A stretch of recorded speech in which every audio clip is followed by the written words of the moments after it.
दोस्तों नमस्कार। मैं प्रॉफिट फ्रॉम इट फैमिली कन्यू ਤੁਹਾਡਾ ਬਹੁਤ-ਬਹੁਤ ਸਵਾਗਤ ਕਰਦਾ ਹਾਂ।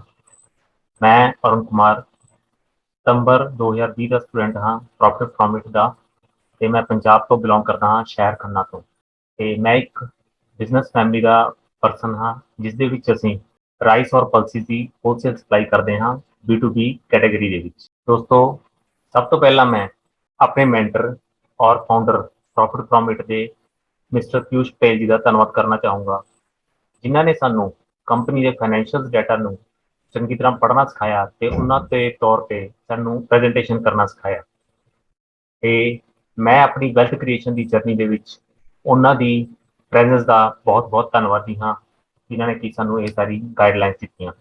ਦੋਸਤੋ ਅੱਜ ਆਪਾਂ ਗੱਲ ਕਰਾਂਗੇ ਰੇਲਵੇ ਦੀ ਕੰਪਨੀ IRCTC ਦੇ ਬਾਰੇ ਦੇ ਵਿੱਚ ਜਿਹਦੇ ਕਿ 9 ਮੰਥ ਦੇ ਰਿਜ਼ਲਟ ਦੀ ਅਸੀਂ ਗੱਲ ਕਰਾਂਗੇ। ਰੇਲਵੇ ਨੂੰ ਲਾਈਫਲਾਈਨ ਆਫ ਦਾ ਨੇਸ਼ਨ ਵੀ ਕਿਹਾ ਜਾਂਦਾ ਹੈ। ਇਸ ਬਜਟ ਦੇ ਵਿੱਚ ਰੇਲਵੇ ਨੇ 400 ਵੰਦੇ ਭਾਰਤ ਟ੍ਰੇਨਸ ਆਉਣ ਵਾਲੇ 3 ਸਾਲਾਂ ਦੇ ਵਿੱਚ ਪ੍ਰੋਡਕਸ਼ਨ ਸ਼ੁਰੂ ਕਰਨ ਦੀ ਗੱਲਬਾਤ ਕੀਤੀ ਹੈ ਜਿਹਦੇ ਕੀ ਨਾਲ ਸਾਡੀ ਆਵਾਜਾਈ ਬਹੁਤ ਜ਼ਿਆਦਾ ਵਧੇਗੀ ਔਰ ਈਜ਼ ਆਫ ਲਿਵਿੰਗ ਵੀ ਇਸ ਦੇ ਨਾਲ ਵਧੇਗੀ। ਜਿੰਨੀ ਜਿੰਨੀ ਸਾਡੀ ਪੈਨੀਟ੍ਰੇਸ਼ਨ ਦੂਰ ਦਰਾਜ ਦੇ ਇਲਾਕਿਆਂ 'ਚ ਹੋਏਗੀ ਉਸ ਦੇ ਨਾਲ ਸਾਡੀ ਲੌਜਿਸਟਿਕ ਦੀ ਕਾਸਟ ਵੀ ਘਟੇਗੀ ਔਰ ਇੱਕ ਜਗ੍ਹਾ ਤੋਂ ਦੂਜੀ ਜਗ੍ਹਾ ਟਰੈਵਲ ਕਰਨਾ ਬਹੁਤ ਆਸਾਨ ਹੋ ਜਾਏਗਾ। ਜੇ ਟੋਟਲ ਰੇਲਵੇ ਦੇ ਬਜਟ ਦੀ ਗੱਲ ਕਰੀਏ ਖਰਚੇ ਦੇ ਤੌਰ ਤੇ ਤਾਂ 13 ਲੱਖ ਕਰੋੜ ਦਾ ਖਰਚਾ ਫਾਈਨੈਂਸ਼ੀਅਲ ਈਅਰ 2025 ਤੱਕ ਸਰਕਾਰ ਕੰਨਿਓ ਖਰਚਣ ਦਾ ਅੰਦਾਜ਼ਾ ਹੈ ਜਿਹੜਾ ਕਿ ਫੇਜ਼ਿਸ ਦੇ ਵਿੱਚ ਲਗਾਇਆ ਜਾਏਗਾ। ਜੇ ਨੈਸ਼ਨਲ ਇਨਫਰਾਸਟ੍ਰਕਚਰ ਪ੍ਰੋਜੈਕਟ ਦੀ ਗੱਲ ਕਰੀਏ ਤਾਂ 111 ਲੱਖ ਕਰੋੜ ਦੇ ਵਿੱਚ ਜਿਹੜੇ ਕਿ 2025 ਤੱਕ ਖਰਚੇ ਜਾਣੇ ਨੇ ਰੇਲਵੇ ਦੇ ਉੱਤੇ 12% ਦਾ ਖਰਚਾ ਟੋਟਲ ਹੋਣਾ ਹੈ। ਦੋਸਤੋ ਜੇ ਆਪਾਂ ਇਸ ਸੈਕਟਰ ਦੀ ਗੱਲ ਕਰੀਏ ਇਸ ਸੈਕਟਰ ਦੀ ਕੰਪਨੀ ਜਿਹੜੀ ਕਿ ਸ਼ੇਅਰ ਮਾਰਕੀਟ 'ਚ ਲਿਸਟਡ ਨੇ ਤਾਂ ਇਹ ਟਰੈਵਲ ਸਪੋਰਟ ਸਰਵਿਸਿਜ਼ ਦੇ ਅੰਡਰ ਲਿਸਟਡ ਨੇ ਜਿਹਦੇ ਵਿੱਚ railway ticketing and catering services IRCTC ਹੈ। ਟਰੈਵਲ ਵੀਜ਼ਾ ਦੇ ਨਾਲ ਰਿਲੇਟਡ ਸਰਵਿਸਿਜ਼ ਦੇ ਵਿੱਚ BLS ਇੰਟਰਨੈਸ਼ਨਲ ਹੈ। ਵੈਕੇਸ਼ਨ ਟ੍ਰਿਪ ਰਿਲੇਟਡ ਸਰਵਿਸਿਜ਼ ਦੇ ਵਿੱਚ ਈਸਮਾਈ ਟ੍ਰਿਪ, ਕੌਕਸ ਐਂਡ ਕਿੰਗਸ ਤੇ ਥਾਮਸ ਕੁੱਕ ਵਰਗੀ ਕੰਪਨੀਆਂ ਨੇ। ਜੇ ਆਪਾਂ ਇੰਡੀਅਨ ਰੇਲਵੇ ਨੈਟਵਰਕ ਨੂੰ ਦੁਨੀਆ ਦੇ ਦੂਜੇ ਰੇਲਵੇ ਨੈਟਵਰਕ ਦੇ ਨਾਲ ਹੀ ਕੰਪੇਅਰ ਕਰਨਾ ਚਾਹੀਏ ਤਾਂ ਆਪਾਂ US, ਚਾਈਨਾ ਔਰ ਏਸ਼ੀਆ ਤੋਂ ਬਾਅਦ ਚੌਥੇ ਨੰਬਰ ਤੇ ਆਉਂਦੇ ਹਾਂ ਜਿਨ੍ਹਾਂ ਦਾ ਕਿ ਰੇਲਵੇ ਨੈਟਵਰਕ 65,000 ਕਿਲੋਮੀਟਰ ਦਾ ਹੈ। ਮਾਰਕੀਟ ਕੈਪ ਦੇ ਤੌਰ ਤੇ ਜਿਹੜਾ ਇੱਕ ਪੈਰਾਮੀਟਰ ਹੈ ਕੰਪਨੀਆਂ ਨੂੰ ਦੇਖਣ ਦਾ ਇਸ ਸੈਕਟਰ ਦੇ ਵਿੱਚ ਟਰੈਵਲ ਸਪੋਰਟ ਸਰਵਿਸਿਜ਼ ਸੈਕਟਰ ਦੇ ਵਿੱਚ 7 ਕੰਪਨੀਆਂ ਨੇ ਜਿਨ੍ਹਾਂ ਦਾ ਟੋਟਲ ਮਾਰਕੀਟ ਕੈਪ 70,000 ਕਰੋੜ ਦੇ ਲਗਭਗ ਹੈ ਪਰ ਉਹਨਾਂ ਦੇ ਵਿੱਚੋਂ 96% ਮਾਰਕੀਟ ਕੈਪ ਸਿਰਫ ਔਰ ਸਿਰਫ IRCTC ਕੰਪਨੀ ਦਾ ਹੈ ਤੇ 4% ਦੇ ਲਾਗੇ ਮਾਰਕੀਟ ਕੈਪ BLS ਕੰਪਨੀ ਦਾ ਹੈ। ਸੇਲ ਦੀ ਜੇ ਦੋਸਤੋ ਗੱਲ ਕਰੀਏ ਤਾਂ ਪੂਰੇ ਸੇਲ ਅਸੀਂ 3 ਹਿੱਸਿਆਂ ਦੇ ਵਿੱਚ ਵੰਡੀ ਹੈ। 2020 ਜਿਹੜਾ ਕਿ ਕੋਵਿਡ ਤੋਂ ਪਹਿਲਾਂ ਦਾ ਸਾਲ ਸੀ, 2021 ਜਿਹੜਾ ਕੋਵਿਡ ਵਾਲਾ ਸਾਲ ਸੀ ਔਰ 2020 ਜਿਹੜਾ ਅਨੁਮਾਨ ਕਰਦੇ ਹਾਂ ਹਾਲੇ ਜਿਸ ਦੀ ਕਿ 2022 ਜਿਹੜਾ ਅਨੁਮਾਨ ਕਰ ਰਹੇ ਹਾਂ ਜਿਸ ਦਾ ਕਿ ਹਲੇ ਲਾਸਟ ਤਿਮਾਹੀ ਦਾ ਰਿਜ਼ਲਟ ਆਣਾ ਹੈ। ਤਾਂ ਦੋਸਤੋ ਜੇ ਗੱਲ ਕਰੀਏ ਥਾਮਸ ਕੁੱਕ ਕੰਪਨੀ ਦੀ ਸਾਲ 2020 ਦੇ ਵਿੱਚ ਉਹ ਤਕਰੀਬਨ 7,000 ਕਰੋੜ ਦੀ ਸੇਲ ਕਰਦੀ ਸੀ ਜਿਹੜੀ ਕਿ 2021 ਫਾਈਨੈਂਸ਼ੀਅਲ ਈਅਰ ਕੋਵਿਡ ਵਾਲੇ ਦੇ ਵਿੱਚ ਟੁੱਟ ਕੇ 800 ਕਰੋੜ ਦੀ ਸੇਲ ਰਹਿ ਗਈ ਔਰ ਇਸ ਸਾਲ 2022 ਦੇ ਅਖੀਰ ਤੱਕ ਆਉਂਦੇ ਆਉਂਦੇ ਉਹ 2100 ਕਰੋੜ ਦੀ ਸੇਲ ਤੇ ਪਹੁੰਚਣ ਦਾ ਅਨੁਮਾਨ ਹੈ। ਜੇ ਇਹੀ ਆਪਾਂ ਆਪਣੀ ਕੰਪਨੀ IRCTC ਬਾਰੇ ਗੱਲ ਕਰੀਏ ਜਿਹੜੀ ਕਿ 2020 ਦੇ ਵਿੱਚ 2200 ਕਰੋੜ ਦੀ ਸੇਲ ਕਰਦੀ ਸੀ ਕੋਵਿਡ ਦੇ ਈਅਰ ਦੇ ਵਿੱਚ ਉਹੀ 800 ਕਰੋੜ ਦੀ ਸੇਲ ਤੇ ਪਹੁੰਚ ਗਈ। ਹੁਣ ਇਸ ਸਾਲ 2022 ਦੇ ਵਿੱਚ ਉਹੀ 1800 ਕਰੋੜ ਦੀ ਸੇਲ ਤੇ ਪਹੁੰਚਣ ਦਾ ਆਪਣਾ ਅਨੁਮਾਨ ਹੈ। BLS ਕੰਪਨੀ ਜਿਹੜੀ ਕਿ ਵੀਜ਼ਾ ਰਿਲੇਟਡ ਕੰਪਨੀ ਹੈ 800 ਕਰੋੜ ਦੀ ਸੇਲ ਕਰਦੀ ਸੀ 2020 ਦੇ ਵਿੱਚ 2021 ਦੇ ਵਿੱਚ ਜਦ ਸਭ ਕੁਝ ਬੰਦ ਸੀ ਲਾਕਡਾਊਨ ਸੀ ਸਿਰਫ 500 ਕਰੋੜ ਦੀ ਸੇਲ ਦੇ ਉੱਤੇ ਸੀ ਅਨੁਮਾਨਿਤ ਔਰ ਆਉਣ ਵਾਲੇ ਸਮੇਂ ਦੇ ਵਿੱਚ 2022 ਦੇ ਵਿੱਚ ਆਪਾਂ ਦੇਖ ਰਹੇ ਹਾਂ ਕਿ ਉਹ 845 ਕਰੋੜ ਦੀ ਸੇਲ ਉੱਤੇ ਪਹੁੰਚ ਜਾਏਗੀ ਜਿਹੜੀ ਕਿ ਉਹਦੀ ਪ੍ਰੀਵੀਅਸ ਹਿਸਟਰੀ ਨਾਲੋਂ ਉੱਪਰ ਹੈ। ਇਸੇ ਤਰ੍ਹਾਂ ਟ੍ਰਿਪ ਰਿਲੇਟਡ ਸਰਵਿਸਿਜ਼ ਦੇ ਵਿੱਚ ਈਜ਼ ਮਾਈ ਟ੍ਰਿਪ ਹੈ ਜਿਹੜੀ ਕਿ 141 ਕਰੋੜ ਦੀ ਸੇਲ ਕਰਦੀ ਸੀ 2020 ਦੇ ਵਿੱਚ 2021 ਦੇ ਵਿੱਚ ਇਹ 106 ਕਰੋੜ ਦੀ ਸੇਲ ਰਹਿ ਗਈ ਔਰ ਦੋਸਤੋ 2022 ਦੇ ਅਖੀਰ 'ਚ ਆਉਂਦੇ ਆਉਂਦੇ ਇਹੀ ਸੇਲ ਸਾਨੂੰ 228 ਕਰੋੜ ਦੀ ਦੇਖਣ ਨੂੰ ਮਿਲ ਸਕਦੀ ਹੈ। ਕੌਕਸ ਐਂਡ ਕਿੰਗ ਕੰਪਨੀ ਹੈ ਉਹ ਸਸਪੈਂਡਡ ਕੀਤੀ ਗਈ ਹੈ ਪੈਨਲ ਰੀਜ਼ਨਸ ਕਰਕੇ ਤਾਂ ਉਸ ਦੀ ਚਰਚਾ ਆਉਣ ਵਾਲੀ ਸਲਾਈਡ ਦੇ ਵਿੱਚ ਤੁਹਾਨੂੰ ਇੱਕ ਅਲੱਗ ਤਰ੍ਹਾਂ ਤੋਂ ਸ਼ੋਅ ਕੀਤੀ ਜਾਏਗੀ। ਦੋਸਤੋ ਜੇ ਆਪਾਂ IRCTC ਜਿਸ ਕੰਪਨੀ ਦੀ ਆਪਾਂ ਅੱਜ ਡਿਸਕਸ਼ਨ ਕਰ ਰਹੇ ਹਾਂ ਉਹਦੇ ਬਾਰੇ ਹਿਸਟਰੀ ਬਾਰੇ ਗੱਲ ਕਰੀਏ ਤਾਂ ਇਹ ਕੰਪਨੀ 1999 ਦੇ ਵਿੱਚ ਰੇਲਵੇ ਦੇ ਕੰਨਿਓ ਬਣਾਈ ਗਈ। ਰੇਲਵੇ ਦੇ ਵਿੱਚ ਗੱਡੀਆਂ ਦੇ ਵਿੱਚ ਕੈਟਰਿੰਗ ਔਰ ਹਸਪਿਟੈਲਿਟੀ ਮੀਨਸ ਖਾਣਾ ਔਰ ਟਰੈਵਲਿੰਗ ਰਿਲੇਟਡ ਸਰਵਿਸਿਜ਼ ਨੂੰ ਹੋਰ ਵਧੀਆ ਬਣਾਉਣ ਲਈ ਇਹ ਕੰਪਨੀ ਬਣਾਈ ਗਈ ਔਰ ਇਸ ਨੂੰ ਇੱਕ ਮਿਨੀ ਰਤਨਾ ਕੰਪਨੀ ਦਾ ਵੀ ਅਵਾਰਡ ਮਿਲਿਆ ਹੋਇਆ ਹੈ। ਦੋਸਤੋ ਜੇ ਗੱਲ ਕਰੀਏ ਆਪਾਂ ਜਦ ਤੋਂ IRCTC ਕੰਪਨੀ ਲਿਸਟਡ ਹੋਈ ਤਾਂ ਉਸਦੇ ਬਿਹੇਵੀਅਰ ਐਨਾਲਿਸਿਸ ਦੀ ਲਿਸਟਡ ਤੋਂ ਪਹਿਲਾਂ ਵੀ ਜੋ ਕੰਪਨੀ ਕਿਵੇਂ ਆਪਣਾ ਸੇਲ ਕਰ ਰਹੀ ਸੀ ਔਰ ਪ੍ਰੋਫਿਟ ਕਰ ਰਹੀ ਸੀ ਤਾਂ ਉਸਦਾ ਬਿਹੇਵੀਅਰ ਐਨਾਲਿਸਿਸ ਆਉਣ ਵਾਲੀ ਸਲਾਈਡ ਦੇ ਵਿੱਚ ਆਪਾਂ ਦੇਖਦੇ ਹਾਂ। ਸੇਲ ਦੀ ਜੇ ਦੋਸਤੋ ਗੱਲ ਕਰੀਏ 2007 ਤੋਂ ਲੈ ਕੇ 2022 ਤੱਕ ਇਹ ਕੰਪਨੀ 433 ਕਰੋੜ ਦੀ ਸੇਲ ਤੋਂ ਲੈ ਕੇ 1800 ਕਰੋੜ ਦੀ ਸੇਲ ਤੇ ਪਹੁੰਚ ਚੁੱਕੀ ਹੈ, ਜਦਕਿ 2020 ਚ ਇਹ ਆਪਣਾ ਲਾਈਫ ਟਾਈਮ ਹਾਈ ਸੇਲ ਕਰ ਚੁੱਕੀ ਹੈ 2200 ਕਰੋੜ ਦੀ ਸੇਲ ਦੇ ਲਾਗੇ ਤਾਗੇ। ਹੁਣ ਜੇ ਆਪਾਂ ਟੋਟਲ 15 ਸਾਲਾਂ ਦੀ ਗੱਲ ਕਰੀਏ ਤਾਂ ਆਪਾਂ ਨੂੰ 10% CAGR ਦੀ ਗਰੋਥ ਮਿਲੀ ਹੈ ਸੇਲ ਦੇ ਵਿੱਚ। ਔਰ ਜੇ ਆਪਾਂ ਪ੍ਰੋਫਿਟ ਦੀ ਦੋਸਤੋ ਗੱਲ ਕਰੀਏ, ਇਹੀ ਪ੍ਰੋਫਿਟ ਆਪਾਂ ਨੂੰ 2007 ਦੇ ਵਿੱਚ ਜਿਹੜਾ 20 ਕਰੋੜ ਸੀ ਉਹੀ ਹੁਣ 600 ਕਰੋੜ ਤਕਰੀਬਨ 30 ਗੁਣਾ ਹੋ ਚੁੱਕਿਆ ਹੈ। 15 ਸਾਲਾਂ ਦੇ ਵਿੱਚ 25% ਦੀ CAGR ਦੀ ਗਰੋਥ ਆਪਾਂ ਨੂੰ ਪ੍ਰੋਫਿਟ ਦੇ ਵਿੱਚ ਦੇਖਣ ਨੂੰ ਮਿਲੀ ਹੈ। ਦੋਸਤੋ ਜੇ ਰਿਜ਼ਰਵ ਦੀ ਗੱਲ ਕਰੀਏ, ਪ੍ਰੋਫਿਟ ਤੋਂ ਬਾਅਦ ਕੰਪਨੀ ਆਪਣੇ ਕੋਲ ਕੁਝ ਪੈਸਾ ਰਿਜ਼ਰਵ ਦੇ ਵਿੱਚ ਰੱਖ ਲੈਂਦੀ ਹੈ ਤਾਂ ਕਿ ਕਿਸੇ ਵੀ ਔਖੇ ਵੇਲੇ ਇਹ ਪੈਸਾ ਕੰਮ ਆ ਸਕੇ ਜਾਂ ਕਿਸੇ ਕੰਪਨੀ ਨੂੰ ਖਰੀਦਣਾ ਹੈ ਤਾਂ ਉਸ ਵੇਲੇ ਇਹ ਪੈਸਾ ਕੰਮ ਆ ਸਕੇ। ਤਾਂ 2007 ਤੋਂ ਲੈ ਕੇ ਹੁਣ ਤੱਕ ਇਹ ਪੈਸਾ 43 ਕਰੋੜ ਤੋਂ ਲੈ ਕੇ 1300 ਕਰੋੜ ਤੱਕ ਪਹੁੰਚ ਚੁੱਕਿਆ ਹੈ, ਜਿਹੜਾ ਕਿ 28% CAGR ਦਾ ਬਣਦਾ ਹੈ ਔਰ ਇਹ ਤਕਰੀਬਨ 28 ਗੁਣਾ ਹੋ ਚੁੱਕਿਆ ਹੈ ਪਿਛਲੇ 14 ਸਾਲਾਂ ਦੇ ਵਿੱਚ। ਤਾਂ ਦੋਸਤੋ ਇਹ ਕੰਪਨੀ ਆਪਣੀ ਪਰ ਸੇਲ ਉੱਤੇ ਕਿੰਨਾ ਕੁ ਮਾਰਜਨ ਜਨਰੇਟ ਕਰਦੀ ਹੈ, ਕਿੰਨੇ ਮਾਰਜਨ ਪਰਸੈਂਟੇਜ ਉੱਤੇ ਕੰਮ ਕਰਦੀ ਹੈ, ਤਾਂ ਇਹ ਅੱਜ ਦੀ ਡੇਟ ਦੇ ਵਿੱਚ 2021 ਤੱਕ 23 ਤੋਂ 24% ਮਾਰਜਨ ਉੱਤੇ ਕੰਮ ਕਰ ਰਹੀ ਹੈ। ਦੋਸਤੋ ਇਹ ਤਾਂ ਦੇਖਿਆ ਇਕੱਲਾ ਆਪਣਾ IRCTC ਕੰਪਨੀ ਦੇ ਬਾਰੇ।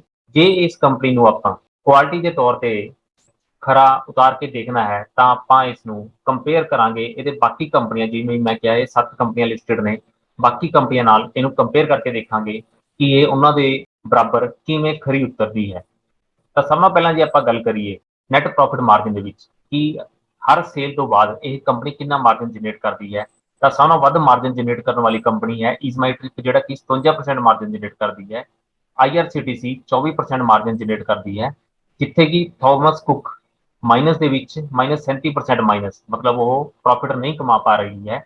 ਔਰ ਕੌਕਸ ਐਂਡ ਕਿੰਗਸ ਦਾ ਨੈਟ ਪ੍ਰੋਫਿਟ ਮਾਰਜਨ ਕਾਫੀ ਹਾਈਲੀ ਜ਼ਿਆਦਾ ਨੈਗੇਟਿਵ ਹੈ, ਇਸ ਕਰਕੇ ਉਰੇ ਸ਼ੋ ਨਹੀਂ ਕੀਤਾ ਗਿਆ ਹੈ। ਇੰਟਰਸਟ ਕਵਰੇਜ ਰੇਸ਼ੋ 2021 ਤੱਕ ਦੀ ਜੇ ਦੋਸਤੋ ਗੱਲ ਕਰੀਏ, ਮੀਨਸ ਕੰਪਨੀਆਂ ਨੇ ਕਈ ਵਾਰ ਕੁਝ ਉਧਾਰ ਲਿੱਤਾ ਹੁੰਦਾ ਹੈ, ਉਸ ਪੈਸੇ ਤੋਂ ਜਿਹੜਾ ਕਿ ਰੈਵਨਿਊ ਜਨਰੇਟ ਹੁੰਦਾ ਹੈ, ਕਿਆ ਕੰਪਨੀ ਉਸ ਦੇ ਵਿਆਜ ਨੂੰ ਪੂਰਾ ਕਰਨ ਦੀ ਤਾਕਤ ਰੱਖਦੀਆਂ ਨੇ। ਤਾਂ ਦੋਸਤੋ ਉਸ ਗੱਲ ਦੇ ਲਈ ਜੇ ਗੱਲ ਕਰੀਏ ਤਾਂ IRCTC ਕੋਲ 223 ਗੁਣਾ ਇੰਟਰਸਟ ਕਵਰੇਜ ਰੇਸ਼ੋ ਦੇ ਤੌਰ ਤੇ ਪੈਸਾ ਹੈ। ਈਜ਼ਮਾਈ ਟ੍ਰਿਪ ਕੋਲ 84 ਗੁਣਾ ਹੈ, BLS ਕੋਲ 49 ਗੁਣਾ ਹੈ, ਥਾਮਸ ਕੁੱਕ ਕੋਲ -411, ਉਹ ਜਿਹੜੀ ਕਿ ਇਹਦੇ ਲਈ ਇੱਕ ਮਾੜੀ ਗੱਲ ਹੈ। ਔਰ ਕੌਕਸ ਐਂਡ ਕਿੰਗਸ ਕੋਲ -10,000 ਦੇ ਨੇੜੇ ਹੈ। ਦੋਸਤੋ ਇਹ ਸਭ ਨਾਲੋਂ ਵੱਧ ਕੰਪਨੀ ਦੀ ਹੈਲਦੀਨੈਸ ਸ਼ੋ ਕਰਦੀ ਹੈ, ਜਿਹਦੇ ਕੋਲ ਜਿੰਨਾ ICR ਜ਼ਿਆਦਾ ਹੋਊਗਾ ਉਹ ਕੰਪਨੀ ਉਨੀ ਹੀ ਹੈਲਦੀ ਹੋਊਗੀ। ਰਿਟਰਨ ਔਨ ਇਕੁਇਟੀ ਦੀ ਗੱਲ ਕਰੀਏ ਦੋਸਤੋ ਤਾਂ ਟੋਟਲ ਇਕੁਇਟੀ ਜਿਹਦੇ ਵਿੱਚ ਪ੍ਰਮੋਟਰਸ ਦੇ ਪੈਸੇ ਵੀ ਹੋ ਗਏ ਔਰ ਨਿਵੇਸ਼ਕਾਂ ਦੇ ਪੈਸੇ ਵੀ ਹੋ ਗਏ, ਟੋਟਲ ਉਸ ਇਕੁਇਟੀ ਦੇ ਉੱਤੇ ਕੰਪਨੀ ਕਿੰਨੀ ਰਿਟਰਨ ਜਨਰੇਟ ਕਰ ਰਹੀ ਹੈ। ਈਜ਼ਮਾਈ ਟ੍ਰਿਪ 38% ਰਿਟਰਨ ਜਨਰੇਟ ਕਰ ਰਹੀ ਹੈ, IRCTC 13% ਰਿਟਰਨ ਜਨਰੇਟ ਕਰ ਰਹੀ ਹੈ, BLS 11%, ਥਾਮਸ ਕੁੱਕ ਮਾਈਨਸ ਦੇ ਵਿੱਚ 15% ਦੀ ਰਿਟਰਨ ਜਨਰੇਟ ਕਰ ਰਹੀ ਹੈ। ਔਰ ਜਿੱਥੇ ਕਿ ਕੌਕਸ ਐਂਡ ਕਿੰਗਸ ਦੇ ਵਿੱਚ ਰਿਟਰਨ ਔਨ ਇਕੁਇਟੀ ਨਹੀਂ ਹੈ, ਕਿਉਂਕਿ ਪੈਟ ਔਰ ਇਕੁਇਟੀ ਬਹੁਤ ਜ਼ਿਆਦਾ ਨੈਗੇਟਿਵ ਚ ਨੇ, ਇਸ ਕਰਕੇ ਉਰੇ return on equity the data ਉਰੇ ਨਹੀਂ ਹੈ। ਦੋਸਤੋ ਜੇ ਡੈਟ ਟੂ ਇਕੁਇਟੀ ਦੀ ਗੱਲ ਕਰੀਏ, ਕੰਪਨੀ ਕੋਲ ਕਿੰਨੀ ਉਧਾਰੀ ਹੈ ਔਰ ਆਪਣੀ ਇਕੁਇਟੀ ਦੇ ਅਗੇਂਸਟ, ਤਾਂ ਇਹ ਫਿਗਰ ਜਿੰਨੀ ਛੋਟੀ ਹੋਏਗੀ ਦੋਸਤੋ ਇਹ ਉਨੀ ਹੀ ਵਧੀਆ ਹੋਊਗੀ। ਇਸ ਦੇ ਵਿੱਚ BLS ਸਭ ਨਾਲੋਂ ਵਧੀਆ 1% ਦੀ ਡੈਟ ਹੈ ਸਿਰਫ ਆਪਣੀ ਇਕੁਇਟੀ ਦੇ ਅਗੇਂਸਟ, IRCTC ਕੋਲ 10% ਦੀ ਡੈਟ ਹੈ, ਈਜ਼ਮਾਈ ਟ੍ਰਿਪ ਕੋਲ 14% ਦੀ ਡੈਟ ਹੈ, ਜਦਕਿ ਥਾਮਸ ਕੁੱਕ ਆਪਣੀ ਇਕੁਇਟੀ ਦਾ ਅੱਧਾ ਤਕਰੀਬਨ 54% ਡੈਟ ਬਰਡਨ ਵਾਲੀ ਕੰਪਨੀ ਹੈ। ਔਰ ਕੌਕਸ ਐਂਡ ਕਿੰਗਸ ਦਾ ਖੁਦ ਦਾ ਰਿਜ਼ਰਵ ਮਾਈਨਸ ਦੇ ਵਿੱਚ ਹੈ ਔਰ 5500 ਕਰੋੜ ਦਾ ਉਹਦੇ ਉੱਤੇ ਡੈਟ ਹੈ, ਜਿਹੜਾ ਕਿ ਉਹਦੇ ਗ੍ਰਾਫ ਦੇ ਵਿੱਚ ਸ਼ੋ ਨਹੀਂ ਕੀਤਾ ਗਿਆ ਹੈ। ਤਾਂ ਦੋਸਤੋ ਜਿਹੜੀ ਕੰਪਨੀ ਦੀ ਆਪਾਂ ਗੱਲ ਕਰ ਰਹੇ ਹਾਂ IRCTC ਦੀ, ਕੰਪਨੀ ਨੇ ਆਪਣਾ ਪ੍ਰੋਫਿਟ ਵੀ ਜਨਰੇਟ ਕਰਦੀ ਹੈ, ਨੈਟ ਪ੍ਰੋਫਿਟ ਮਾਰਜਨ ਵੀ ਚੰਗਾ ਹੈ, ਜਦਕਿ ਦੂਜੀ ਕੰਪਨੀਆਂ ਵੀ ਕਾਫੀ ਚੰਗਾ ਕੰਮ ਕਰ ਰਹੀਆਂ ਨੇ ਆਪਣੇ ਆਪਣੇ ਫੀਲਡ ਦੇ ਵਿੱਚ। ਪਰ ਇਹ ਕੰਪਨੀ ਹਾਈਲੀ ਮੋਟ ਵਾਲੀ ਕੰਪਨੀ ਹੈ। ਮੋਟ ਦਾ ਮਤਲਬ ਇਸ ਦੇ ਕੰਪੀਟੀਸ਼ਨ ਦੇ ਵਿੱਚ ਕੋਈ ਵੀ ਨਹੀਂ ਹੈ, ਕਿਉਂਕਿ ਪੂਰੇ ਰੇਲਵੇ ਦੇ ਵਿੱਚ ਇਸੇ ਕੰਪਨੀ ਨੂੰ ਆਥੋਰਾਈਜ਼ ਕੀਤਾ ਗਿਆ ਹੈ ਫੂਡ ਸਰਵਿਸਿਜ਼ ਪ੍ਰੋਵਾਈਡ ਕਰਨ ਲਈ ਔਰ ਟਰੈਵਲ ਦੇ ਵਿੱਚ ਸਾਰੀ ਸਰਵਿਸਿਜ਼ ਪ੍ਰੋਵਾਈਡ ਕਰਨ ਦੇ ਲਈ। ਪਰ ਇਸ ਦੇ ਪ੍ਰੋਫਿਟ ਦੇ ਵਿੱਚ ਸਭ ਨਾਲੋਂ ਬੜੀ ਸੇਂਧ ਕਿਹੜੀ ਚੀਜ਼ ਲਗਾਉਂਦੀ ਹੈ, ਉਹ ਹੈ ਇਸ ਚੀਜ਼ ਦੇ ਖਰਚੇ। ਕਿਸੇ ਵੀ ਕੰਪਨੀ ਦੇ ਲਈ ਉਸਦੇ ਖਰਚੇ ਉਸਦੇ ਪ੍ਰੋਫਿਟ ਨੂੰ ਬਹੁਤ ਜ਼ਿਆਦਾ ਘਟਾਉਂਦੇ ਨੇ। ਤਾਂ ਦੋਸਤੋ ਆਪਾਂ ਆਉਣ ਵਾਲੀ ਸਲਾਈਡ ਦੇ ਵਿੱਚ ਉਸ ਦੇ ਉੱਤੇ ਜੇ ਨਜ਼ਰ ਮਾਰੀਏ ਤਾਂ ਇਸ 9 ਮੰਥ 2022 ਦੇ ਵਿੱਚ 629 ਕਰੋੜ ਦੇ ਟੋਟਲ ਇਸ ਦੇ ਖਰਚੇ ਹੋਏ, ਜਿਸ ਦੇ ਵਿੱਚ ਸਭ ਨਾਲੋਂ ਵੱਡਾ ਖਰਚਾ 34% ਦਾ ਇਸਦਾ EMPLOYEE ਬੈਨੀਫਿਟ ਦਾ ਸੀ ਔਰ ਦੂਜਾ ਵੱਡਾ ਖਰਚਾ ਸੀ 20% ਦੇ ਲਾਗੇ ਕੈਟਰਿੰਗ ਸਰਵਿਸਿਜ਼ ਦਾ ਔਰ ਤੀਜਾ ਖਰਚਾ ਸੀ ਟੂਰਿਜ਼ਮ ਦਾ ਜਿਹੜਾ ਕਿ 20% ਦੇ ਨੇੜੇ ਸੀ। ਤਾਂ ਦੋਸਤੋ ਜੇ ਇਹਨੂੰ ਗੱਲ ਕਰੀਏ ਆਪਾਂ ਪਿਛਲੇ ਈਅਰ ਨਾਲ ਕੰਪੇਅਰ ਕਰਨ ਦੀ 9 ਮੰਥ ਤੱਕ ਦੀ ਹੀ 9 ਮੰਥ 2020 ਔਰ ਅੱਜ ਜਿਹੜਾ ਹੁਣ ਚੱਲ ਰਿਹਾ 9 ਮੰਥ 2021 ਤਾਂ ਤਕਰੀਬਨ 46% ਦਾ ਖਰਚਾ ਇਨਕਰੀਜ਼ ਹੋਇਆ ਹੈ। ਪਰ ਦੋਸਤੋ ਇਹ ਇੱਕ ਰੀਅਲਿਸਟਿਕ ਫਿਗਰ ਨਹੀਂ ਹੈ ਕਿਉਂਕਿ ਪਿਛਲੇ ਸਾਲ ਕੰਪਲੀਟਲੀ ਲੋਕਡਾਊਨ ਹੋਣ ਕਰਕੇ ਸਾਰੀ ਹੀ ਚੀਜ਼ਾਂ ਬਹੁਤ ਜ਼ਿਆਦਾ ਡਾਊਨ ਹੋ ਚੁੱਕੀਆਂ ਸੀ, ਜਦਕਿ ਇੱਕ ਬੇਸਿਕ ਖਰਚਾ EMPLOYEE ਕਾਸਟ ਜੋ ਕਿ ਕੰਟੀਨਿਊਸ ਆਲਮੋਸਟ ਉਸੇ ਰੇਂਜ ਦੇ ਵਿੱਚ ਹੈ, ਉਹ ਬੇਸਿਕ ਰਹਿਣੀ ਹੀ ਰਹਿਣੀ, ਜਦਕਿ 2019 ਦੇ ਵਿੱਚ 527 ਕਰੋੜ ਦੀ ਕੈਟਰਿੰਗ ਸਰਵਿਸਿਜ਼ ਸੀ ਜਿਹੜੀ ਕਿ ਅੱਜ ਆਪਾਂ ਨੂੰ 100 ਕਰੋੜ ਦੇਖਣ ਨੂੰ ਮਿਲ ਰਹੀ ਹੈ। ਇਸ ਕਰਕੇ ਇਹ ਫਿਗਰਸ ਕੰਪੇਰੇਬਲ ਨਹੀਂ ਹੈ। ਸਿਰਫ ਆਪਾਂ ਉਹ ਦੇਖ ਸਕਦੇ ਹਾਂ ਕਿ ਕੰਪਨੀ ਦਾ ਮੇਜਰ ਕਾਸਟ ਕੀ ਹੈ। ਜਿਵੇਂ ਕਿ ਹੀ ਆਪਣੇ ਕੋਲ ਨਵਾਂ ਸਾਲ 2022-23 ਦੇ ਵਿੱਚ ਆਪਾਂ ਤਕਰੀਬਨ ਦਸੰਬਰ ਦੇ ਮਹੀਨਿਆਂ ਤੱਕ ਪਹੁੰਚਾਂਗੇ ਤਾਂ ਇੱਕ ਕੰਪੇਰੇਬਲ ਫਿਗਰਸ ਬਣ ਜਾਣਗੀ। ਅਗਰ ਕੋਈ ਲੋਕਡਾਊਨ ਦੀ ਸਿਚੁਏਸ਼ਨ ਜਾਂ ਕੋਈ ਐਡਵਰਸ ਸਿਚੁਏਸ਼ਨ ਨਹੀਂ ਆਉਂਦੀ ਤਾਂ ਇੱਕ ਕੰਪੇਰੇਬਲ ਸਿਚੁਏਸ਼ਨਸ ਆਪਾਂ ਦੇਖ ਪਾਵਾਂਗੇ। ਤਾਂ ਦੋਸਤੋ ਜੀ ਆਪਾਂ ਗੱਲ ਕਰੀਏ ਕੰਪਨੀ ਕਿੱਥੋਂ ਕਿੱਥੋਂ ਪੈਸਾ ਜਨਰੇਟ ਕਰਦੀ ਹੈ, ਕਿੱਥੋਂ ਕਿੱਥੋਂ ਆਪਣਾ ਰੈਵਨਿਊ ਜਨਰੇਟ ਕਰਦੀ ਹੈ, ਤਾਂ ਅਗਰ ਉਹਨੂੰ ਬ੍ਰੇਕਅਪ ਦੇਖੀਏ, ਉਹਦਾ ਸੈਗਮੈਂਟਲ ਰੈਵਨਿਊ ਦੇਖੀਏ ਤਾਂ ਕੰਪਨੀ ਦੇ 4 ਸੈਗਮੈਂਟਸ ਨੇ ਮੋਟੇ ਤੌਰ ਤੇ: ਕੈਟਰਿੰਗ ਤੇ hospitality, internet ticketing, travel and tourism ਤੇ ਪੈਕੇਜ ਡਰਿੰਕਿੰਗ ਵਾਟਰ। ਇਹ 4 ਸੈਗਮੈਂਟਾਂ ਤੋਂ ਕੰਪਨੀ ਪੈਸਾ ਜਨਰੇਟ ਕਰਦੀ ਹੈ। ਤਾਂ ਦੋਸਤੋ ਜੇ ਆਪਾਂ ਗੱਲ ਕਰੀਏ ਪਿਛਲੇ 9 ਮਹੀਨੇ 2020 ਸਾਲ 2020 ਦੀ ਔਰ 9 ਮਹੀਨੇ ਹੁਣ 2021 ਤੱਕ ਦੀ, ਤਾਂ ਕੰਪਨੀ 167% ਦੀ ਗਰੋਥ ਦੇ ਉੱਤੇ ਸੈਗਮੈਂਟਲ ਰੈਵਨਿਊ ਦੇ ਵਿੱਚ ਹੈ, ਜਿਸ ਦੇ ਵਿੱਚ ਸਭ ਨਾਲੋਂ ਬੜਾ ਵਾਧਾ ਜਿਹੜਾ ਕਿ ਸਭ ਨਾਲੋਂ ਬੜਾ ਹਿੱਸਾ ਵੀ ਇੰਟਰਨੈਟ ਟਿਕਟਿੰਗ ਦਾ ਹੈ, ਉਸ ਦੇ ਵਿੱਚ ਸਭ ਨਾਲੋਂ ਬੜਾ ਵਾਧਾ 200% ਦਾ ਹੋਇਆ ਹੈ। ਜਿਵੇਂ ਕਿ ਲੋਕ ਘਰਾਂ ਦੇ ਵਿੱਚ ਸੀ ਪਰ ਉਸ ਦੇ ਬਾਵਜੂਦ ਇੱਕ ਆਦਤ ਬਣ ਗਈ ਕਿ ਆਪਾਂ ਟਿਕਟਿੰਗ ਬੁੱਕ ਕਰਨੀ ਹੈ, ਉਹ ਨੈਟ ਦੇ ਰਾਹੀਂ, ਇੰਟਰਨੈਟ ਦੇ ਰਾਹੀਂ ਆਪਾਂ ਟਿਕਟਸ ਬੁੱਕ ਕਰਨੀਆਂ ਨੇ। ਤਾਂ ਇਹ ਕੰਪਨੀ ਦੇ ਲਈ ਬਹੁਤ ਵਧੀਆ ਗੱਲ ਹੈ ਜਿਹੜੀ ਕਿ ਆਪਸ ਦੇ ਵਿੱਚ ਕੰਟੈਕਟਲੈਸ ਅਪਰੋਚ ਹੈ, ਉਸ ਦੇ ਕੰਨੀ ਇਹ ਕੰਪਨੀ ਵਧ ਰਹੀ ਹੈ। ਤਾਂ ਦੋਸਤੋ ਆਪਾਂ ਸਾਰਾ ਕੰਪਨੀ ਬਾਰੇ ਇਹਦੀ ਹਿਸਟਰੀ ਵੀ ਦੇਖ ਲਿੱਤੀ, ਇਹਨੂੰ ਆਪਾਂ ਬਾਕੀ ਕੰਪਨੀ ਦੇ ਨਾਲ ਕੰਪੇਅਰ ਕਰਕੇ ਵੀ ਦੇਖ ਲਿੱਤਾ ਕਿ ਇਹ ਇੱਕ ਚੰਗੀ ਕੰਪਨੀ ਦੇ ਤੌਰ ਤੇ ਉੱਭਰ ਕੇ ਆ ਰਹੀ ਹੈ ਬਾਕੀ ਕੰਪਨੀਆਂ ਦੇ ਕੰਪੈਰੀਜ਼ਨ ਦੇ ਵਿੱਚ। ਬਾਕੀ ਕੰਪਨੀਆਂ ਵੀ ਚੰਗੀਆਂ ਨੇ ਆਪਣੇ ਆਪਣੇ ਫੀਲਡ ਦੇ ਵਿੱਚ। ਤਾਂ ਅੱਜ ਉਹ ਕਿਹੜੇ ਨਿਵੇਸ਼ਕ ਨੇ ਅਗਰ ਆਪਾਂ ਇਸ ਦੇ ਵਿੱਚ ਨਿਵੇਸ਼ ਕਰਨਾ ਚਾਹੀਏ ਜਿਹੜੇ ਕਿ ਆਲਰੇਡੀ ਇਸ ਕੰਪਨੀ ਦੇ ਵਿੱਚ ਆਪਣਾ ਪੈਸਾ ਲਗਾ ਕੇ ਬੈਠੇ ਨੇ?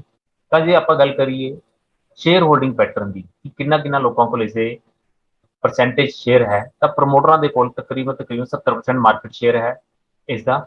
ਇੰਡੀਵਿਜੂਅਲਸ ਜਿਹੜੇ ਕਿ ਰਿਟੇਲ ਨਿਵੇਸ਼ਕ ਨੇ ਜਿਨ੍ਹਾਂ ਕੋਲ 2 ਲੱਖ ਤੋਂ ਘੱਟ ਦਾ ਨਿਵੇਸ਼ ਹੈ ਉਹ 20% ਦੇ ਨੇੜੇ ਨੇ। ਫੋਰਨ ਪੋਰਟਫੋਲੀਓ ਇਨਵੈਸਟਰ ਜਿਹੜੀ ਵਿਦੇਸ਼ੀ ਨਿਵੇਸ਼ਕ ਨੇ ਉਹਨਾਂ ਕੋਲ 7% ਦੀ ਸਟੇਕ ਹੈ। ਮਿਊਚੁਅਲ ਫੰਡਸ ਕੋਲ 5% ਦਾ ਸਟੇਕ ਹੈ। ਔਰ ਜੇ ਇਹੀ ਫਿਗਰ ਆਪਾਂ ਦੋਸਤੋ ਪਿਛਲੇ 2 ਸਾਲ ਪਿੱਛੇ ਜਾ ਕੇ ਕੰਪੇਅਰ ਕਰੀਏ ਦਸੰਬਰ 2019 ਦੀ ਔਰ ਦਸੰਬਰ 2021 ਦੀ, ਤਾਂ ਪ੍ਰਮੋਟਰ ਦਾ ਕੁਝ ਸਟੇਕ ਉਹ ਉਰੇ ਇਨਕਰੀਜ਼ ਹੋਇਆ ਜਦੋਂ ਕਿ ਆਈਪੀਓ ਆਇਆ ਸੀ, ਤਾਂ ਕੁਝ ਨਾ ਕੁਝ ਸਟੇਕ ਥੋੜਾ ਬਹੁਤ ਇਸ ਦਾ ਘਟਿਆ ਹੈ, ਜਿੱਥੇ ਕਿ ਰਿਟੇਲ ਨਿਵੇਸ਼ਕ ਦਾ ਸਟੇਕ 4% ਤੋਂ ਲੈ ਕੇ ਤਕਰੀਬਨ 20% ਦੇ ਲਾਗੇ ਤੱਕ ਹੋ ਚੁੱਕਿਆ ਹੈ। ਫੋਰਨ ਪੋਰਟਫੋਲੀਓ ਇਨਵੈਸਟਰ ਦਾ 2% ਤੋਂ ਲੈ ਕੇ 7% ਹੋ ਚੁੱਕਿਆ ਹੈ। ਬਾਕੀ ਫਿਗਰਸ ਆਲਮੋਸਟ ਨਾਰਮਲ ਨੇ। ਤਾਂ ਜੇ ਦੋਸਤੋ ਹੁਣ ਕੰਪਨੀ ਦੀ ਆਪਾਂ ਕਰੰਟ ਟ੍ਰੈਂਡ ਦੀ ਗੱਲ ਕਰੀਏ, ਕੰਪਨੀ ਦੀ ਸੇਲ ਦੀ, ਪ੍ਰੋਫਿਟ ਦੀ, ਇਸ ਡਿਊਰੇਸ਼ਨ ਦੇ ਵਿੱਚ ਕੰਪਨੀ ਕੀ ਕਰ ਰਹੀ ਹੈ, ਤਾਂ ਦੋਸਤੋ ਸਾਲ 2021 ਜਦੋਂ ਖਤਮ ਹੋਇਆ ਸੀ, ਕੋਵਿਡ ਵਾਲਾ ਸਾਲ ਸੀ, ਤਾਂ ਕੰਪਨੀ -65% ਦੀ ਸੇਲ ਦੇ ਉੱਤੇ ਸੀ ਔਰ ਇਸਦਾ ਪ੍ਰੋਫਿਟ ਸੀ -63%। ਅੱਧੇ ਸਾਲ ਤੱਕ ਆਉਂਦੇ ਆਉਂਦੇ ਉਰੇ ਆਪਾਂ ਨੂੰ ਕਾਫੀ ਜੰਪ ਦੇਖਣ ਨੂੰ ਮਿਲਿਆ। ਇਹ ਜੰਪ ਕਿਉਂ ਸੀ? ਕਿਉਂਕਿ ਪਿਛਲੇ 2 ਸਾਲ ਦੇ ਵਿੱਚ ਬੇਸ ਕਾਫੀ ਲੋ ਸੀ, ਜਿਹੜਾ 8 ਕਰੋੜ ਸੀ, ਉਰੇ 240 ਕਰੋੜ ਦਾ ਪ੍ਰੋਫਿਟ ਹੋਇਆ। ਇਸ ਕਰਕੇ ਆਪਾਂ ਨੂੰ ਇਹ ਜੰਪ ਦੇਖਣ ਨੂੰ ਮਿਲਿਆ ਜਿਹੜਾ ਕਿ ਕਿਤੇ ਕੰਪੇਰੇਬਲ ਨਹੀਂ ਹੈ।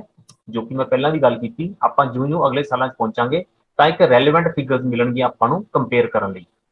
ਤਾਂ ਇਸ ਸਾਲ ਹੁਣ ਤੱਕ ਇਹ 167% ਦੀ ਸੇਲ ਦੀ ਗਰੋਥ ਉੱਤੇ ਹੈ ਔਰ 422% ਦੀ ਪ੍ਰੋਫਿਟ ਦੇ ਉੱਤੇ ਹੈ, ਜਿਹੜਾ ਕਿ ਆਪਾਂ ਸਾਲ 2022 ਦੇ ਖਤਮ ਹੁੰਦੇ ਹੁੰਦੇ 140% ਦੀ ਸੇਲ ਗਰੋਥ ਆਪਾਂ ਨੂੰ ਦੇਖਣ ਨੂੰ ਮਿਲ ਸਕਦੀ ਹੈ ਔਰ 140% ਦੀ ਪ੍ਰੋਫਿਟ ਦੀ ਗਰੋਥ ਆਪਾਂ ਨੂੰ ਦੇਖਣ ਨੂੰ ਮਿਲ ਸਕਦੀ ਹੈ।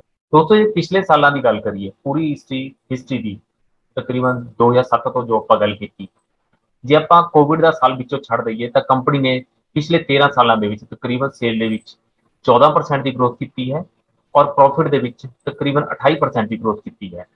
ਕਰੰਟ ਈਅਰ ਦੀ ਗੱਲ ਕਰੀਏ ਆਪਾਂ, ਜਿਵੇਂ ਦੇਖਿਆ 140% ਦੀ ਆਪਾਂ ਗਰੋਥ ਮੰਨ ਰਹੇ ਹਾਂ ਕਿਉਂਕਿ ਪਿਛਲਾ ਸਾਲ ਦਾ ਬੇਸ ਕਾਫੀ ਲੋ ਸੀ। ਇਹ ਲਗਾਤਾਰ ਕੰਟੀਨਿਊ ਨਹੀਂ ਰਹਿ ਸਕਦੀ, ਇਸ ਕਰਕੇ ਲੌਂਗ ਟਰਮ ਗਰੋਥ ਆਪਾਂ ਮੋਟੇ ਤੌਰ ਤੇ, ਜਿਵੇਂ ਕਿ ਉਰੇ ਆਪਾਂ ਦੇਖ ਰਹੇ ਹਾਂ, ਕੰਜ਼ਰਵੇਟਿਵ ਹੋ ਕੇ 14% ਦੀ ਗਰੋਥ ਸੇਲ ਦੇ ਵਿੱਚ ਔਰ 14% ਦੀ ਗਰੋਥ ਪ੍ਰੋਫਿਟ ਦੇ ਵਿੱਚ ਲਗਾ ਕੇ ਚੱਲ ਰਹੇ ਹਾਂ। ਇਹਨਾਂ ਫਿਗਰ ਦੇ ਉੱਤੇ ਹੀ ਜੇ ਆਪਾਂ ਗੱਲ ਕਰੀਏ ਤਾਂ ਐਕਸਪੈਕਟਡ ਸੇਲ ਜਿਹੜੀ ਆਪਾਂ ਇਸ ਸਾਲ 2022 ਦੇ ਅਖੀਰ ਤੱਕ ਆਉਂਦੇ ਆਉਂਦੇ ਐਜ਼ਿਊਮ ਕਰ ਰਹੇ ਹਾਂ ਕਿ 1800 ਕਰੋੜ ਰਹੇਗੀ ਔਰ 2030 ਤੱਕ ਆਉਂਦੇ ਆਉਂਦੇ ਇਹੀ ਸੇਲ 5000 ਕਰੋੜ ਤੱਕ ਦੀ ਹੋ ਸਕਦੀ ਹੈ। ਪ੍ਰੋਫਿਟ ਦੀ ਜੇ ਦੋਸਤੋ ਗੱਲ ਕਰੀਏ, ਆਉਣ ਵਾਲੇ ਸਮੇਂ ਦਾ ਅਨੁਮਾਨਿਤ ਪ੍ਰੋਫਿਟ 600 ਕਰੋੜ ਇਸ ਸਾਲ ਰਹਿ ਸਕਦਾ ਹੈ ਔਰ 2030 ਤੱਕ ਆਉਂਦੇ ਆਉਂਦੇ ਇਹੀ ਪ੍ਰੋਫਿਟ 1700 ਕਰੋੜ ਹੋ ਸਕਦਾ ਹੈ। ਅਰਨਿੰਗ ਪਰ ਸ਼ੇਅਰ ਦੀ ਜੇ ਦੋਸਤੋ ਗੱਲ ਕਰੀਏ, ਇਸ ਸਾਲ ਇਹ ਪ੍ਰੋਫਿਟ ਅਰਨਿੰਗ ਪਰ ਸ਼ੇਅਰ 9 ਰੁਪਏ ਹੋ ਸਕਦਾ ਹੈ, ਜੋ ਕਿ 2030 ਤੱਕ ਆਉਂਦੇ ਆਉਂਦੇ 24 ਰੁਪਏ ਆਪਾਂ ਨੂੰ ਦੇਖਣ ਨੂੰ ਮਿਲ ਸਕਦਾ ਹੈ। ਤੇ ਕੰਪਨੀ ਦੇ ਫੇਅਰ ਵੈਲਿਊ ਦੀ ਗੱਲ ਕਰੀਏ ਦੋਸਤੋ, ਤਾਂ ਫੇਅਰ ਵੈਲਿਊ ਕੰਪਨੀ ਦੀ ਇਸ ਸਾਲ 716 ਦੇ ਨੇੜੇ ਤੇੜੇ ਰਹਿ ਸਕਦੀ ਹੈ, ਜੋ ਕਿ ਆਪਾਂ ਨੂੰ ਦੇਖਣ ਨੂੰ 2030 ਤੱਕ 2042 ਤੱਕ ਦੇਖਣ ਨੂੰ ਮਿਲ ਸਕਦੀ ਹੈ। ਟੈਕਨੀਕਲੀ ਜੇ ਆਪਾਂ ਇਸ ਗ੍ਰਾਫ ਨੂੰ ਕੰਪਨੀ ਦੇ ਜੋ ਚਾਰਟ ਦੀ ਦੇਖੀਏ ਤਾਂ ਆਪਾਂ ਨੂੰ ਕਲੀਅਰ ਹੋ ਜਾਊਗਾ ਕਿ ਕੰਪਨੀ ਕਿੱਥੇ ਤੋਂ ਕਿੱਥੇ ਗਰੋ ਕੀਤੀ ਹੈ ਔਰ ਆਪਣਾ ਪੈਸਾ ਕਿਸ ਹਿਸਾਬ ਨਾਲ ਵਧਿਆ ਹੈ। ਇੱਕ ਚਾਰਟ ਕਾਫੀ ਚੰਗੀ ਤਰ੍ਹਾਂ ਦੱਸ ਦਿੰਦਾ ਹੈ। ਕੰਪਨੀ ਦਾ ਆਈਪੀਓ ਤਕਰੀਬਨ 2019 ਦੇ ਵਿੱਚ ਆਇਆ, ਤਾਂ ਅਕਤੂਬਰ 2019 ਦੇ ਵਿੱਚ ਜੇ ਆਪਾਂ 200 ਰੁਪਏ ਉੱਤੇ ਵੀ ਇਨਵੈਸਟ ਕੀਤਾ ਹੁੰਦਾ ਤਾਂ ਅੱਜ 2022 ਦੇ ਵਿੱਚ ਇਹ ਕੰਪਨੀ 800 ਰੁਪਏ ਦੇ ਉੱਤੇ ਟ੍ਰੇਡ ਕਰ ਰਹੀ ਹੈ, ਜਿਸ ਦੇ ਵਿੱਚ ਆਪਾਂ ਨੂੰ ਇੱਕ ਸਪਲਿਟ ਮਿਲ ਚੁੱਕਿਆ ਹੈ, ਜਿਸ ਦੇ ਵਿੱਚ ਆਪਣਾ ਉਰੇ ਦਾ ਇੱਕ ਸ਼ੇਅਰ ਉਰੇ ਤਕਰੀਬਨ 5 ਸ਼ੇਅਰ ਬਣ ਚੁੱਕੇ ਨੇ ਔਰ 200 ਰੁਪਏ ਦੀ ਫਿਗਰ ਅੱਜ 800 ਰੁਪਏ ਹੋ ਚੁੱਕੀ ਹੈ। ਜੇ ਆਪਾਂ ਇਹਨੂੰ 5 ਨਾਲ ਗੁਣਾ ਕਰੀਏ ਤਾਂ ਤਕਰੀਬਨ ਆਪਣੇ 4000 ਰੁਪਏ ਬਣ ਚੁੱਕੇ ਨੇ। ਪਰ ਇਸ ਗ੍ਰਾਫ ਦੇ ਵਿੱਚ ਇਸ ਵੇਲੇ ਆਪਾਂ 600 ਰੁਪਏ ਦੇ ਨੇੜੇ ਤੇੜੇ ਇਸ ਕੰਪਨੀ ਨੂੰ ਅਕਮੂਲੇਟ ਕਰ ਸਕਦੇ ਹਾਂ 1100 ਰੁਪਏ ਦੇ ਲਈ ਸ਼ਾਰਟ ਟਰਮ ਜੋ ਆਪਣਾ ਟਾਰਗੇਟ ਆਪਾਂ ਨੂੰ ਉਰੇ ਦਿਖ ਰਿਹਾ ਹੈ। ਦੋਸਤੋ, ਕਨਕਲੂਜਨ ਦੇ ਤੌਰ ਤੇ, ਸਿੱਟੇ ਦੇ ਤੌਰ ਤੇ ਆਪਾਂ ਕੁਝ ਉਰੇ ਕੀ ਟੇਕ ਅਵੇ ਪੁਆਇੰਟਸ ਨੇ ਕਿ ਕੰਪਨੀ ਇੱਕ ਹਾਈਲੀ ਮੋਟ ਵਾਲੀ ਕੰਪਨੀ ਹੈ। ਇਸ ਦੇ ਨਾਲ ਇਸ ਦੇ ਕੰਪੈਰੀਜ਼ਨ ਦੇ ਵਿੱਚ ਕੋਈ ਵੀ ਇੰਡੀਆ ਦੇ ਵਿੱਚ ਐਜ਼ ਪ੍ਰੈਜ਼ੈਂਸ ਦੇ ਵਿੱਚ ਨਹੀਂ ਹੈ ਔਰ company highly profitable margins generate ਕਰ ਰਹੀ ਹੈ। ਬਾਕੀ ਇਸ ਦੇ ਸੈਕਟਰਸ ਦੀ ਕੰਪਨੀ ਆਪਣੇ ਆਪਣੇ ਅਲੱਗ-ਅਲੱਗ ਫੀਲਡ ਦੇ ਵਿੱਚ ਵੀ ਵਧੀਆ ਕਰ ਰਹੀਆਂ ਨੇ ਤੇ ਇਹ ਕੰਪਨੀ ਆਪਣੇ ਪੋਰਟਫੋਲੀਓ ਦੇ ਵਿੱਚ 2 ਤੋਂ 3% ਦੀ ਆਪਾਂ ਸਟੇਕ ਲੈ ਕੇ ਰੱਖ ਸਕਦੇ ਹਾਂ। ਦੋਸਤੋ, ਐਜ਼ ਅ ਡਿਸਕਲੇਮਰ ਮੈਂ ਇੱਕ ਗੱਲ ਕਹਿਣੀ ਚਾਹਾਂਗਾ, ਜਿਹੜੀ ਕਿ ਪ੍ਰੈਜੈਂਟੇਸ਼ਨ ਕੀਤੀ ਗਈ ਹੈ ਇੱਕ ਸਟੱਡੀ ਪਰਪਸ ਲਈ ਹੈ, ਕੋਈ ਵੀ ਇਨਵੈਸਟਮੈਂਟ ਦੀ ਗਾਈਡਲਾਈਨਸ ਨਹੀਂ ਹੈਗੀਆਂ ਨੇ। ਤੁਸੀਂ ਕਿਸੇ ਵੀ ਤਰ੍ਹਾਂ ਦੀ ਨਿਵੇਸ਼ ਜੇ ਕਰਨਾ ਚਾਹੁੰਦੇ ਹੋ, ਤੁਸੀਂ ਆਪਣੇ ਫਾਈਨੈਂਸ਼ੀਅਲ ਐਡਵਾਈਜ਼ਰ ਨਾਲ ਗੱਲ ਕਰ ਸਕਦੇ ਹੋ ਤੇ ਉਸ ਦੇ ਬਾਅਦ ਹੀ ਆਪਣੀ ਫਾਈਨਾਂਸ ਦੀ ਕੰਪਨੀ ਦੇ ਵਿੱਚ ਨਿਵੇਸ਼ ਦੀ ਚਰਚਾ ਆਪਣੀ ਵਿਸ਼ਾ ਰੱਖ ਸਕਦੇ ਹੋ। ਤਾਂ ਦੋਸਤੋ, ਇਸ ਦੇ ਨਾਲ ਹੀ ਮੈਂ ਧੰਨਵਾਦ ਕਰਨਾ ਚਾਹੂੰਗਾ ਔਰ ਤੁਹਾਡਾ ਆਉਣ ਵਾਲਾ ਸਮਾਂ ਬਹੁਤ ਹੀ ਹੈਲਦੀ ਔਰ ਵੈਲਦੀ ਹੋਵੇ। ਧੰਨਵਾਦ, ਬਹੁਤ ਬਹੁਤ ਸ਼ੁਕਰੀਆ ਦੋਸਤੋ।